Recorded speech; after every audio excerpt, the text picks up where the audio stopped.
Welcome to this guided meditation. Today, we will be using powerful visualization techniques to free your soul of all illusions. Why do we relax? To relieve stress? Futile. You will never be without stress. It is the natural evolutionary state of humanity, heightened by the effects of late-stage capitalism. What you can do is learn to harness the stress, to enfold yourself in tension until you forget what it means to be at ease. In this state of equilibrium, you can achieve so much more. And you've achieved so little thus far in your life.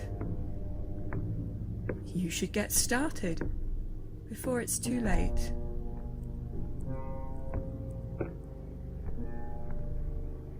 First, we're going to do some rhythmic breathing exercises to free your body and accustom your mind to following my instructions. Now, find somewhere to sit or lie down.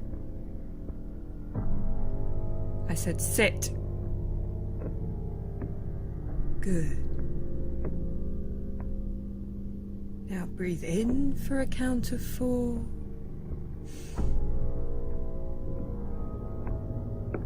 And then out for 4.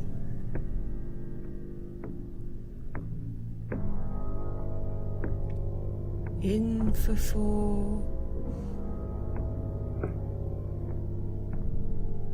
And out for 4.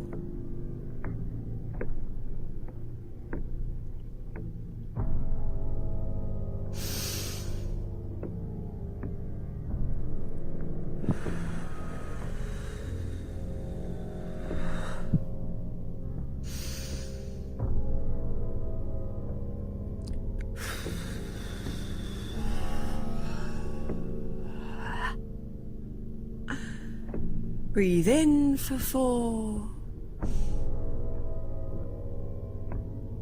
And this time, when you breathe out, picture yourself breathing out all your tension as a coloured cloud. If you feel angry, perhaps it's a red cloud. If you feel sad, perhaps it's blue. And again, breathe in and breathe out your feelings as a colour.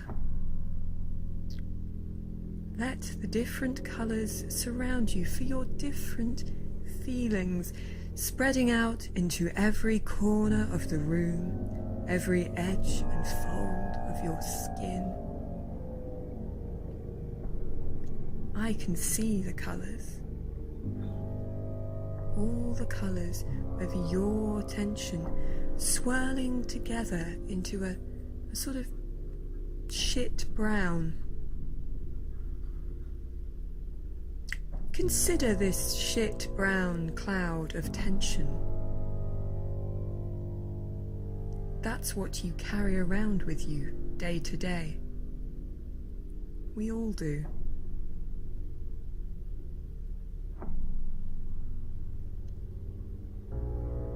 Listen to my voice. Your mind may wander during the meditation, and that's perfectly natural. But it is not correct. If you find yourself thinking about something else, you'll regret it. Okay, picture yourself walking on a beach. Perhaps it's a beach you have been to before. Perhaps it's one you have imagined. It is entirely up to you. Though it should be a sandy beach, not a pebble beach. Why would you imagine a pebble beach? That's the worst kind of beach. Feel the sun beating down on your skin. Have you put sun cream on? You can't remember. Too late now. Skin cancer is one of the most common types of cancer in the world.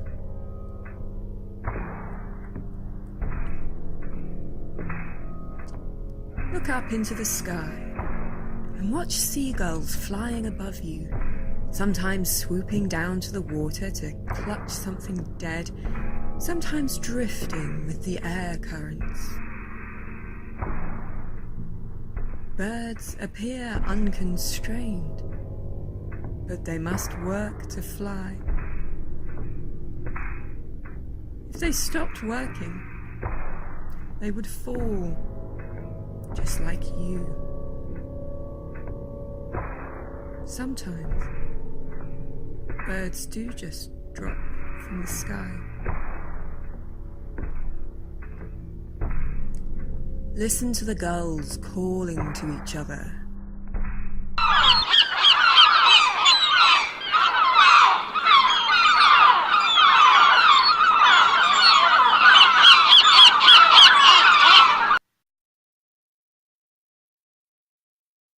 Disgusting.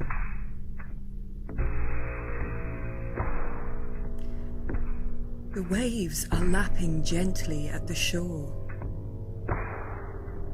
Is the tide coming in? You've got to check.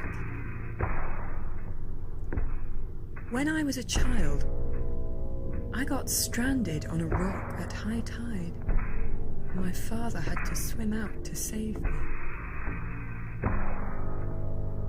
Back then, I wasn't aware of the reality of death. But you are. Consider drowning.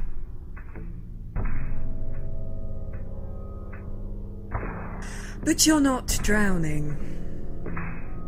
You are walking. Breathe in for 4.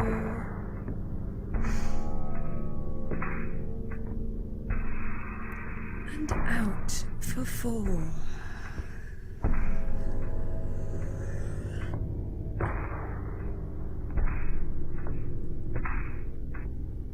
Feel the sand between your toes. Have you ever thought about the fact that sand is not a renewable resource? And it is in such high demand for making concrete. Think of that next time you see tower blocks being constructed. They deprive the world of sand.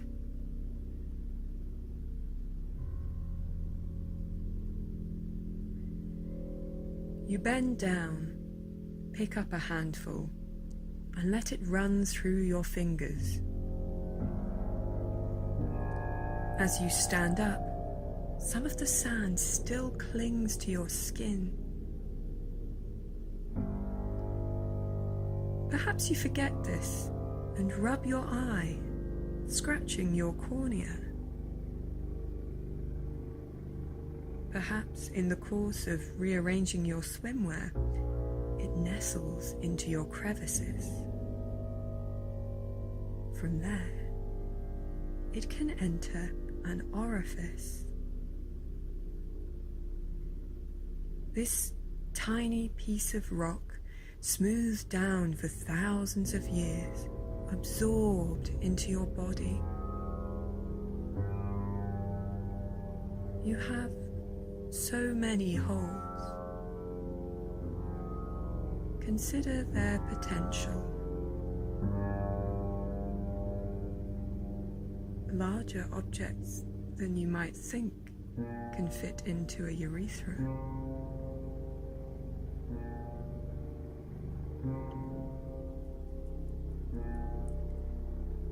As you continue walking, you become aware of a number of ropes tied around your waist. At the end of each rope is a crab. These are your problems, this horde of crabs tied to your waist. They pull you in different directions. Mostly sideways, because that's how crabs walk. Feel the pull of the crabs. Hear their pincers snap. Have you seen those pictures on the internet of crabs holding cigarettes or knives? Are any of your crabs holding knives?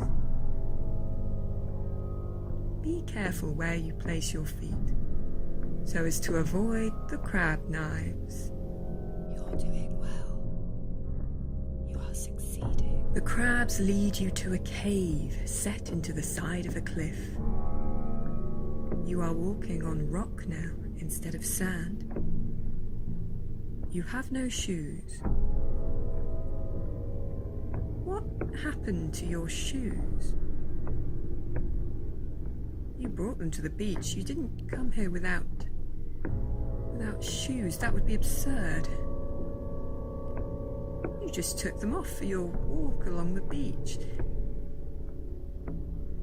In the distance, you see a crab holding one of your shoes, scuttling towards a rock pool.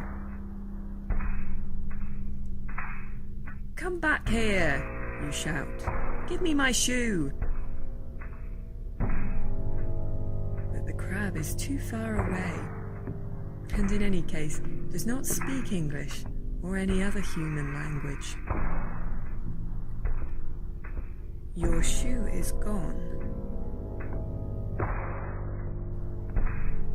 Feel the rock beneath your feet, sharp yet slippery. Everything is lost eventually. You cannot keep all of your shoes. The cave is cool and damp, clammy. The crabs lead you further into the dark. Could you go back? Drag the crabs along behind you? They are only small after all compared to you. But there are so many of them, and you've come this far. Consider the sunk cost fallacy. Remember to keep breathing.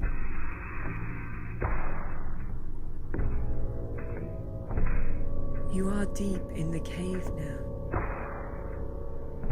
It goes further than you would have thought possible. You reach your hand out and touch the wall, slimy with moss. Really feel that wet unpleasantness. Next time you have to touch something awful, you will be prepared.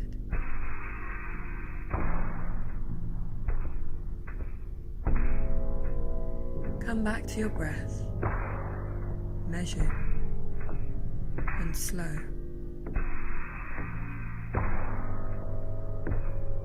Now you turn a corner into a large cavern. There is a pool of water here, and colourful fish swim gently. A small opening above lets in sunlight. You are surrounded by the sound of water, and a sense of calm pervades the air.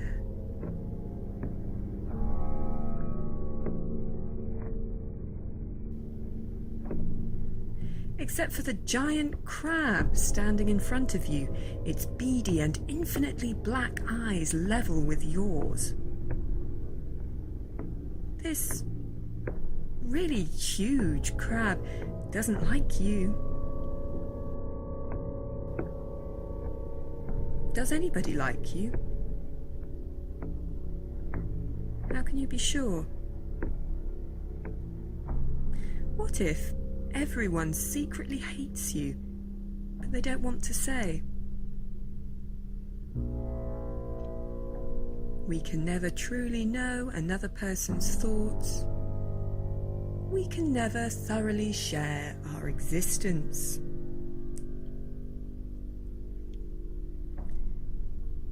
One thing we do know is that this crab hates you.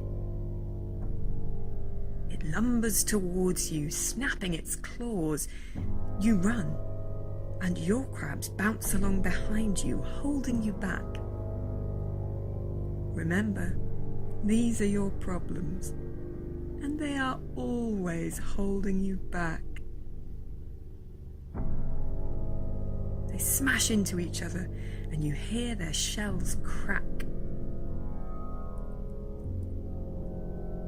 Commercial crab meat is harvested by ripping the claws off the live animals and then returning them to the water. It is claimed they do not feel pain from this practice, but while they can regrow their claws, many of them die before they get the chance. I say they deserve everything they get. What has a crab ever done for you?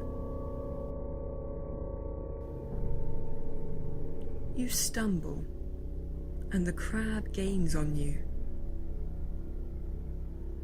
In your desperation, you pick up a large pointed rock and slam it into the crab's carapace, screaming. What does that sound like? Would you like to scream now?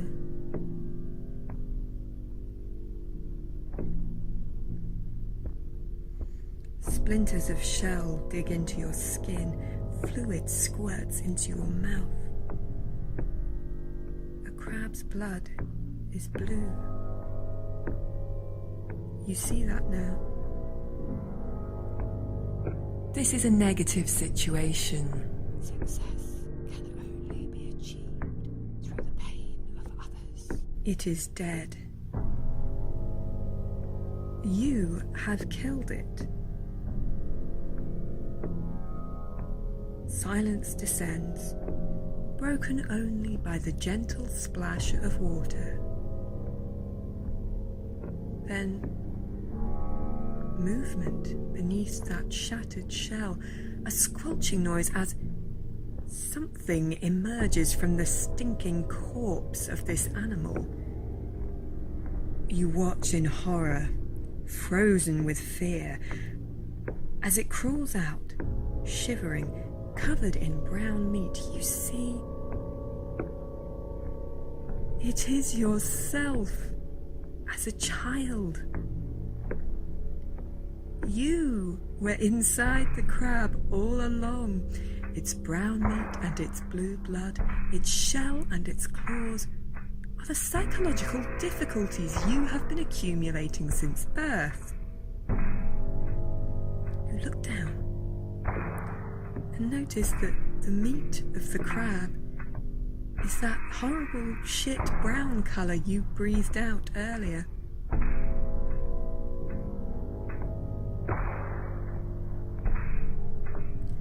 What were you like as a child? Probably boring or annoying. Most children are.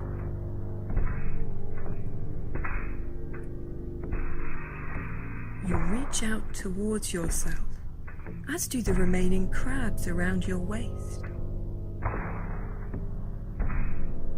If you could just hold your childish self, tell them everything you wish you had known, offer them unmitigated love, perhaps they will not be encased in the body of an egregiously large crustacean.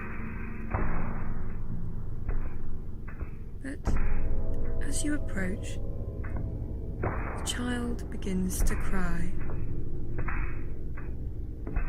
They don't like you. You are a stranger. They are scared. Most people hate themselves, even if they profess otherwise. Your child self runs away from you, but as they do, the crabs slip from the ropes and follow. They catch up to the child, who trips over them. Now the child is wailing on the floor, and you are doing nothing to help.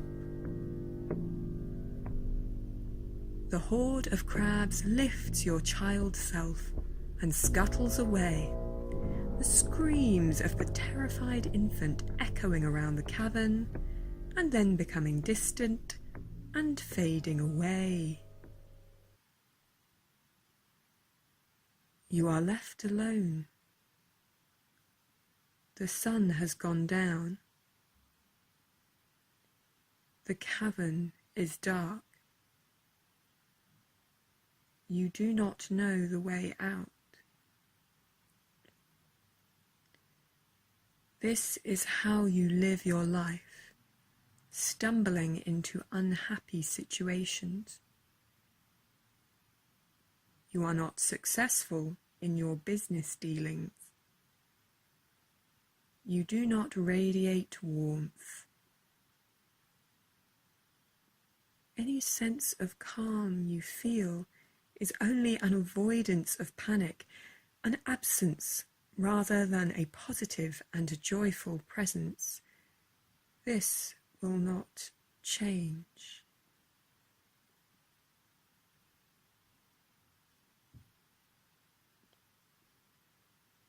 Now you are trapped. Embrace the darkness. Become the crab.